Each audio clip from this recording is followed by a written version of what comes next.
Welcome into the Illini Inquirer Podcast. A little bit of an emergency edition, a little bit later in the day, but let's talk about Kofi Cockburn being suspended 3 games, not as many as some people thought it could be, but more than a lot of people wanted it to be with the ever popular NCAA. But we also got to talk at the end of this pod. We're actually recording a little bit later than we wanted because we watched Ayo Dosunmu play a huge part in a comeback win. So we'll chat about that a little bit later. But Derek Piper joining us now. 3 games for Kofi Cockburn. Derek Piper, when you got that email from Derek Burson of the Illinois Sports Information Department, what was your initial thought? Yeah, I still think that as we talked about throughout, leading up to this and expecting some kind of discipline, I thought anything above 2 games was probably excessive. I do agree that it could have been a lot worse, and it is decently favorable as you look into it and you check out the schedule and anything beyond that 3 threshold. Of course, you're going to miss a big game against Marquette, but then of course, Hall of Fame Classic, all that kind of deal. So one real test out of that's not terribly concerning. I think you do look at Marquette, and it's a game that there's not a lot to know in terms of what they're going to be because they got so many newcomers. They've got a handful of freshmen coming in. They lost all 5 starters. Dawson Garcia is not there anymore. DJ Carton.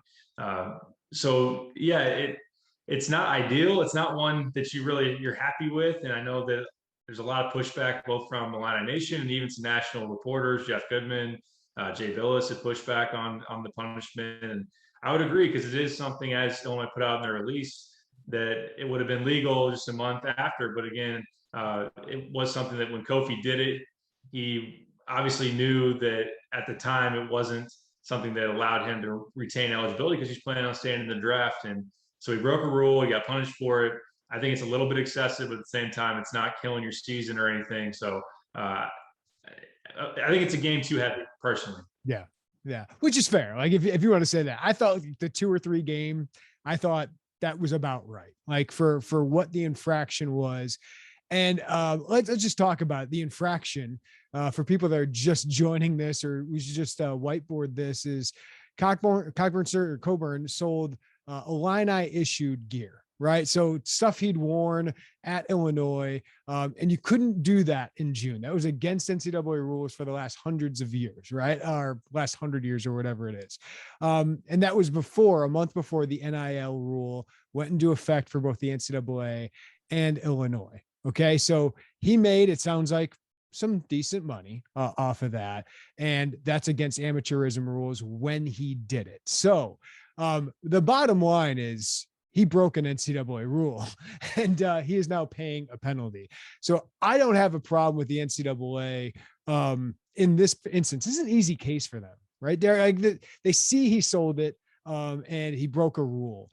I think he actually probably got fewer games than they normally would have done in previous years because the NIL rule. And I'm sure Illinois, with its back and forth with the NCAA, discussed that a lot. And Brad Underwood agrees with you that this was a little bit too much. He said, "We are disappointed with a 3-game suspension because there were unprecedented factors and altered timelines related to his decision to ultimately withdraw from the NBA draft and return to school." So it was about a month later than normal because of COVID, of when he could withdraw and when he could not. That said, we understand and respect the NCAA's decision in this matter. He goes on to say Kofi's attitude and outlook remain upbeat and positive. So Underwood agrees. Of course, he's got a very vested interest in Kofi Cockburn being on his team. But in the end of the day, like Derek, like Illinois knew when he sold gear, like we've been talking about this since June and July, right? They knew he could face NCAA suspension, and this isn't the worst slap on the wrist. I know people don't like it. The NCAA, I think, Goodman, Billis, all of this, the NCAA with this rule coming after NIL is all passed, like they can do this stuff now. But Cockburn did know at the time that this was a rule, or he should have known. And it was just kind of not very smart, to put it bluntly, for Kofi to sell this before he ultimately made his decision. So it's a shame that he now has to sit 3 games, but for Illinois, it shouldn't change their season, right? And if we were talking 8-10 games, that would have changed their season. Yeah, you said it perfectly there. That is the bottom line, that it doesn't alter where Illinois can ultimately go. Even personally about Kofi, a Big Ten preseason player of the year, can he still win the type of awards, have the type of numbers that he ultimately wants. I know that it's 10% of roughly his regular season, but still he can show up in Kansas City for the Hall of Fame Classic, still have plenty of season to play. And like you said, yeah, we have been talking since the summer, and their buzz even around the program back then is like, okay, he's probably going to serve a small suspension, miss a couple of games, and that is what we're looking at right now, a couple of games, and just got to get past it, got to get through it. I know you would have wished, and we can talk about this a little bit, would have wished to see a little bit more out of Omar Payne in these exhibition games, and that amplifies the fact that maybe he's not where you want him to be. Are you worried about that for Jackson State, Arkansas State? No, probably not. But Marquette is still a Power 5 high major type of team, and going to need to be at a certain level. I think you just want to play really well to win on the road against a team that is going to have some talent at the very least. Yeah, I want to get to that, but can we talk about the reaction to this real quick? Yes. Can we stop with the Mark Few parallels here? There is no parallel between getting a DUI and selling gear. The NCAA can police amateurism. That's what they are supposed to produce or police, right? Like that is their jurisdiction. Kofi Cockburn's an easy slam dunk case. Mark Few needed to be prosecuted by the law where he broke the law, which I think was Idaho.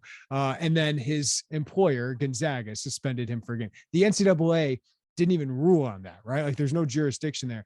I had a problem, Derek, 10 years ago when the NCAA got involved in the Penn State case, because I felt that wasn't within their jurisdiction. That was Penn State and that was the police. I know that's not popular because people want to see the hammer of something so terrible, right? But I just felt like the NCAA, like there needs to be the law enforcement involved with that.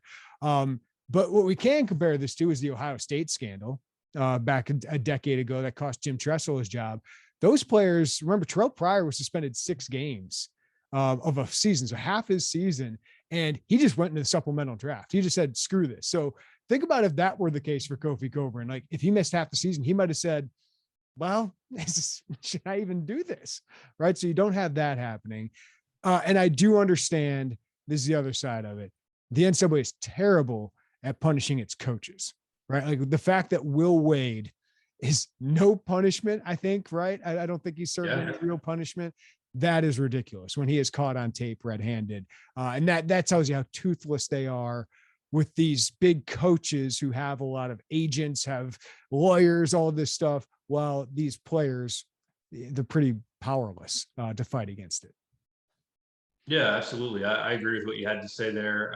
Will Wade's a great example. Even someone like Bill Self, who still needs to play out that whole process of the appeal by Kansas and everything. It just takes so long. I know that Illinois could selfishly sit there and say, why don't we just have Kofi appeal this? And in the standard time that coaches and programs get to have an appeal, Kofi's going to be playing in the NBA, G League, in his middle of his professional career by the time they actually rule on this. But yeah. Can I react to that? You don't want to get him suspended for Big Ten games, right? If you appeal, and you don't want to say this doesn't happen for a year or whatever, like you're saying, you don't want to turn in any banners, right? So just take the 3 games and move out with it. Yeah, correct. And especially, again, this is such a small window of a season. Take the plea deal and get a misdemeanor, right?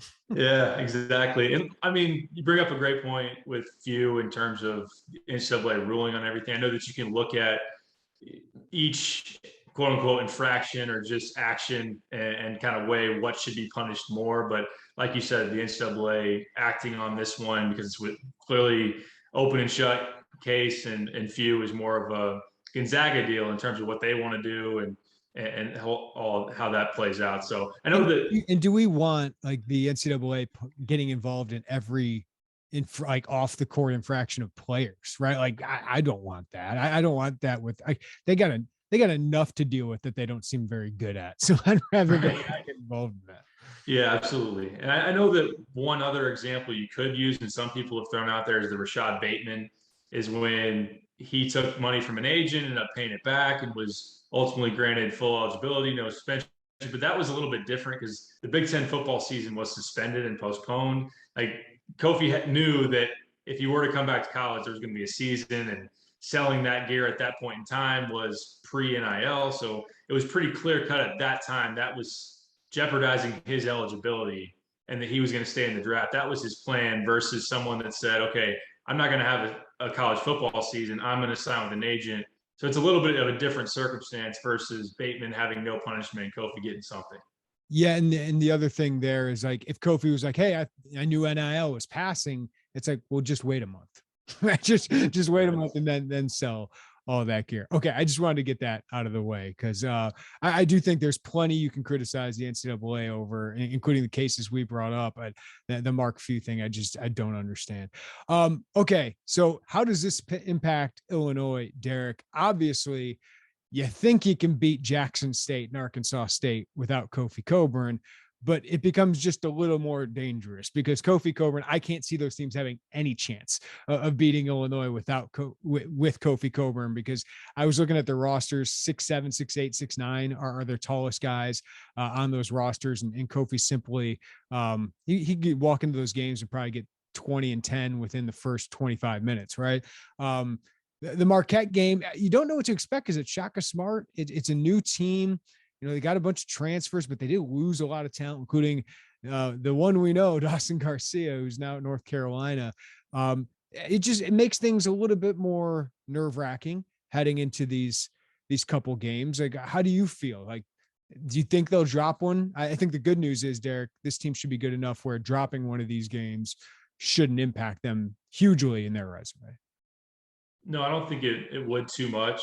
And I know that, I mean, you're shooting for a 1 seed, you're shooting for being ranked in the top 10, top 5 in the country. So each game is going to matter in that sense. But in terms of the first two, Jackson State, Arkansas State, I know the Jackson State preseason Ken Palm's like in that 290 to 300 range, not a team that should challenge you and test you all that much. Arkansas State's a little bit more respectable. I think I was looking it up before the pod, 6th preseason in the Sun Belt. So middle of the pack in their conference, but we're still talking about like 200, 175 to 225 in terms of Ken Palm. So a team that you should absolutely beat. And like you were saying, like their size, 6'8", is about the tops of what they're going to bring to the table. So even without Kofi, whether you're going to slot in Omar Payne, hopefully get better production out of him, start Coleman Hawkins at the 5 and play a little bit different in terms of the stretch big man. It's not the bruiser, but can still protect the rim and rebound some. I wouldn't worry too much. And then Marquette, like they lost their whole starting 5. So not just their starting front court and Theo John and Dawson Garcia. Was doing a little bit of preliminary research on them. Kirk Kaweth is the guy that you got to look at, transfer from Oklahoma. And his profile is pretty similar to Omar Payne. You look at a Power 5 program in Oklahoma, averaged about 5 points, 4 rebounds a game, was one of the top shot blockers actually in the Big 12, about 1.5 per game. So he's long, skinny, athletic, 6'10", 220. So he's going to be their starting 5-man. And you would think matchup, if he had to see Kofi just with the size and the physicality, he would be completely overmatched. Can he hold his own against Omar and Coleman Hawkins? Probably. I think that's more of an even matchup at the very least. So that would make you think, but Illinois if they're at full strength in their backcourt with their other pieces, they should be able to win. But going on the road at Marquette, it's going to be tough, but they should win in my opinion. Yeah, I think we respect the heck out of Daryl Morcell. Yeah. He can shut down some of those Illinois guards. So it makes that one a little bit more nerve-wracking, that's for sure. But the silver lining of this, Derek, is it is only 3 games. Kofi gets back for the Hall of Fame Classic, but also this might give you some valuable playing time and maybe some confidence for Coleman Hawkins, who doesn't seem to be lacking for it right now with the way he's playing. But also, as you said, Omar Payne only played 18 minutes. And I thought with this looming, they might force feed that a little bit more. So that's what's kind of weird about this. You've been hitting on it with Underwood with some of your questions, like, what do you need to see out of Omar? And it's a little concerning that he's only played 18 minutes and hasn't made a huge impact in those minutes. So what do you think? Like, can this be, because I'm thinking, hey, when you got to play somebody, Kofi Cockburn gets into foul trouble, and he's usually pretty good about it, but maybe this can pay off these 3 games without Kofi when that happens eventually. Right. I know that Underwood did say after the Indiana PA game that it was a tighter game and they wanted to get Kofi the ball and they felt like they missed him a lot as far as post feeds and went away from him in the first half. So wanted to get him the touches in the second half, but 28 minutes in that game was really surprising out of Kofi, and only 9 for Omar. I think Brad was nervous about losing the game. Yeah. I think he was like, we got to get Kofi in there so we don't lose this and embarrass ourselves. Yeah, that's fair. That's fair for sure. I think with Omar in particular, you would have thought, based on the expectation, all this buzz, even leading into the game. In fact, Underwood had to address it himself in the midweek last week in the press conference, showed they were aware and expecting something imminent, that you would have played Omar even if you didn't necessarily love the minutes. Just try to get the juices going and get some game action, and to only play 9 minutes in the last one and 8 in the previous one, just it's a little head scratching. And I know he hasn't made a huge impact when he's been on the court, and the rebounding was something that frustrated Underwood when he only has 1 in that game against Indiana PA in the 9 minutes he played. He's got to be able to figure it out. I mean, but this is a guy that's played at the high major level. It's not like he's a freshman or someone that's completely foreign to D1 basketball. So was he sending a message? Did it just boil down to just trying to win the game? I think there's a mixture of all of that, but hopefully you get that sorted out in practice. But like you're saying with Coleman, like, it's a guy playing with a lot of confidence, and I think that based on the matchups here earlier in the season, you can get away with playing him at the 5 and not worry about Hunter Dickinson putting him under the basket because of his size. Yeah, I think Coleman gets a start, right? Like Coleman, Jacob Grandison, if DeMonte's healthy, Trent and Andre. I think that would probably be your starting lineup. And I think that's probably your best lineup because, I mean, Coleman against these teams, I think can really succeed. It's when you get to the Big Ten teams you're mentioning there that you probably can't pull that off unless those guys are off the court. Yeah, I think that him playing the stretch 4 is going to be more comfortable in the Big Ten, and you're still going to want at times to maybe even have the flexibility, and especially if Payne continues to struggle. I know it's really, really early in the season, but to have Coleman as an option at the 5, they like the dynamic of pick and pop and pulling some big guys away from the paint and stressing them defensively. But yeah, I think that guarding those big physical 5s is something that he's probably still going to struggle with, but early on shouldn't be too big of a concern. And I think I agree with you. I think that's the best lineup they can throw out there right now. That would be my expectation as well. All right, last thing on this. Are you concerned at all? Because like if you would have gone 8 games or 6 games or something like that, Derek, where you can start worrying about losing some games that are important to you. But are you worried at all about working Kofi in? Like, you know what I mean? Like having a new team again, like having to reset 3 games into the season with Kofi coming back. Any concern about that? I don't think so too much. I know that we'll have to see it play out and everything. And his first game is going to be a meaningful game against Cincinnati. It's not going to be like playing some low major at home and get away with whatever rust is there or whatever, just adjustment of that guy being on the court. I do think they'll play differently without Kofi, like the amount of post touches, whether it's going to be, you're not going to throw the ball in the block to Coleman. And Omar Payne hasn't been that throughout his career, even at Florida, and obviously struggled here recently. So you're going to be more reliant on the perimeter, or just Curbelo going to the rim, or tossing it to Omar in the pick and roll, or Coleman popping out and hitting the 3. So it might be an adjustment in terms of, okay, Kofi's in the middle, slow down the offense, throw it inside, this many times. But look, I mean, Kofi's played with a lot of these guys like Curbelo, DeMonte, Trent, Grandison. Like, it won't be a totally new thing once you insert him back in, and he'll be practicing as well. So it's not like he will be completely just away from the team for a couple of weeks. So I don't think it'll be a huge concern. And if you were playing maybe Arkansas right off the bat, you might say, okay, that's maybe the biggest test your non-conference. That's not ideal for playing him in his first game back. But Cincinnati, Big East team, not really expected to be great. I think you can get away with that being his first game. And then you'd hope that you win and expect that Arkansas wins in that Tuesday matchup in Kansas City. In conclusion, I think they'll be fine. Yeah, you said it. You said it in the most concise way. I think it was some like people were nervous about what it could be. In the end, it's about where it should be. I know a lot of people don't like it no matter what, because it's the NCAA, and I understand that. But 3 games, again, Illinois should be fine through those 3 games. Even if they drop one, it won't ruin a season, and Kofi Cockburn will be here. Like, Kofi Cockburn's playing a lot of basketball for Illinois, and that's a really, really great thing. All right, Derek, before we get out of here, let's talk about the Rook.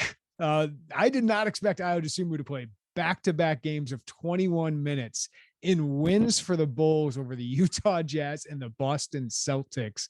And tonight he goes for 14 points. I think it was 6 of 6 shooting, hits a huge 3 to go ahead. The Bulls outscored the Celtics 39-11. It's a fun team. DeRozan has been a walking bucket for the Bulls. Caruso and Lonzo Ball are just really good basketball players. But there's Ayo, man. He must have done something right with Billy Donovan because he loves him. He's playing a lot. And Zach LaVine and DeRozan seem to love him too. So what do you make of Ayo Dosunmu making a big impact in his rookie year? It's awesome. It's great to see, and him taking advantage of the opportunity with Kobe White being out is something that obviously is a factor in him getting that many minutes, and he's taking advantage of it. And now, I know it's a small sample size in terms of shooting the 3, but that's what everyone wants to talk about with him. Hit both of his attempts tonight, 4 of 7 on the season. And look, that dude's a gamer, and we know that he loves the big moments. And I think it's a perfect situation because we talked about late first round, how that would have been cool to him going to a playoff contender and being on a winning team and just playing these spot minutes for someone that's going to matter. Those minutes are going to matter in terms of the postseason picture and that whole deal. So you get a Bulls team that's firmly in the postseason picture, they're a winning team, and you get the hometown factor and everything. It's just, it's awesome. It's awesome to see what he's doing. And Atlanta Nation get to see him every night on their TV. And tonight, player of the game and getting interviewed by Stacey King. How about that? Yeah, like 38th pick. What a boon for the Bulls because he's a good player, right? I mean, there's some good guards taken late in that first round. That was just like, hey, pick which one you like, pick which flavor you like. But he was worthy of one of those picks. But also, like, what a boon for them as a business. Like, how many Dosunmu jerseys can you sell? Like, how many people come there? How many Illini fans are watching for your cable, subscription there? Like, that's just a huge win for them. But on the court, man, like, he's doing exactly what we knew because we'd seen him. He was going to play whatever role he had because he's a professional. Like, he's already a professional. And that's what every guy going to the NBA that was a college star that isn't drafted in the top 5, watch how he gets on the court. It's like one of those, like Luke Goody. Watch Luke Goody on the court right now. It's like that kid knows how he needs to play to get on the court and earn minutes and earn the trust and confidence of his coaches and teammates. And I was doing that. He's lining up on Jason Tatum tonight. I mean, he's lining up on Donovan Mitchell. And sometimes those guys get the best of him. Sometimes he looks a little lost on offense, but the effort's there, the energy's there, and the confidence sure ain't lacking, especially after tonight, Derek. Yeah, definitely. And throughout the pre-draft, and we know this, having followed him for a long time, but just like the intangibles of the way he prepares, and he is a very confident guy. He's put a lot of work into his craft, and he's a huge competitor, and he has a lot of experience. Like, you look at some of the guys that were taken in front of him, more raw prospects, and you're maybe looking a little bit more for upside and just physical tools, which that's not to knock Ayo for his ability, but this is a guy that's had a lot of success, and he's put a lot of work into his game, and then he just loves the moment. He loves winning. He loves to compete, and now this is another chance. And I know that he's probably helping that chip on his shoulder. He's using that as he has people that have doubted him, and he's taking advantage of it. So we've seen it. We're not surprised by it in terms of him stepping up and doing his thing. But yeah, early on this year to see him doing this, I didn't know that he'd be playing this much. Didn't know he'd be having this success. So that's great. It's great. Yeah, I will admit, Derek, I did not expect him to be doing this. Like, I expected him, first couple of games, 11 minutes, sat for a game, 2 minutes, 11 minutes. Like, I expected that for until Kobe White came back. I did not expect him to go 21 minutes, 22 minutes in these games. I think that just says a lot about the impression he's made on those vets, and especially Billy Donovan, who's a really good coach. So that kudos to him. Kudos to him for doing that. He's earning more opportunity. And I, for one, think he's making Kobe White expendable because Kobe White can get buckets. Is he a better overall player? Like that? They got to have some two-way guys, and Ayo can be a two-way guy. He's not maybe going to be a star in this league, but I'm not going to count anything out for this kid. But I just think he's making Kobe White probably a little nervous about what his role is going to be when he comes back. Yeah, he's got to be. Yeah, absolutely. And we'll continue to see if I can do some things with the ball in his hands, but maybe he doesn't need to because you have Levine who plays with it so much as far as the control, and even like Vooch on the perimeter, DeRozan's mid-range, man. I mean, him and Ayo see a mid-range contest. That'd be pretty fun to watch. But yeah, Ayo with the length, and he does have high upside defensively. I think as he continues to get more minutes and just understand how guys are going to attack him, I think he'll only get better there. And obviously, we know he can make shots as well. Bulls legit there, like legit. Like Yeah, I'm shooting. I still think like 4 or 5 seed is would be really good for them. But they look legit. Like I just wanted to split these games against good teams, then beat up on the bad teams in the East. You can get close to 50 wins in a season, which is crazy. I just give a lot of credit to the front office, man. Like their turnover of this roster and just finding pieces that fit is just night and day from what we've seen. And I give John Paxson some credit putting together the first teams he did, right? But man, the last decade's just been awful roster construction. And in 2 years, they've done this. Yeah, I know you're a lot more of a diehard than I am. I've been a casual Bulls fan, very casual here of late because I haven't had a whole lot of reason. But I almost need to switch this up because I'm a diehard Bears fan. I think I need to put casual on the Bears and just buy all into the Bulls because, we need something. But yeah, for those that Illini fans maybe didn't dabble a whole lot in the NBA, getting a chance to see him. I mean, I remember watching Darren and not even when the Bulls weren't all that great, but you knew when Darren was on TV, you want to check that out. So I'm sure you have that dynamic than those that have been waiting to really get into the Bulls, and now looks like the time. Yeah, if you've been watching, like if you've been turning into like Cavs Bulls the last couple of years, and that was your representation of the NBA, no, like watch Bulls Sixers the next couple times that these teams play. The NBA is a dang good product, and having a local team that's good and having Ayo get people in. I hope some of those college fans who haven't watched the NBA in 15 years but say it stinks, maybe watch a Warriors game, maybe watch them play. That's good basketball. Derek Piper with the late night pod on Kofi and Ayo. Appreciate it as always, man. Yep, it was fun, man. Good talking to you.